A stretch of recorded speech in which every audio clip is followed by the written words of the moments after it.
সাল্লাম বলেছেন, মাম মাশা ফি হাজাতি আখি কানা খায়রুল লাহু মিন ইতিকাফি 10 সিনিন। কোন ব্যক্তি যদি তাহার ভাইয়ের কোন দরকার পূরণের উদ্দেশ্যে যদি ঘর থেকে বের হয়, তাহলে তাহার নামায় আমাদের মধ্যে আল্লাহ রাব্বুল আলামিন 10 বছরের নফল ইতিকাফের সওয়াব লিখে থাকেন।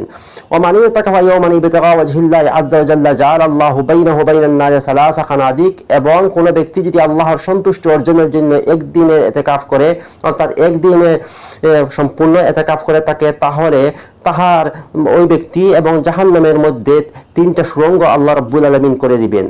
কুল্লু খানদাকিন আবাদু মিম্মা বাইনাল খাফিকাইন। এবং ওই সুড়ঙ্গগুলি এতটুকু বড় হবে যে তাদের এই সুড়ঙ্গের প্রশস্ত আকাশ এবং জমিনের সমতুল্য হয়ে থাকবে।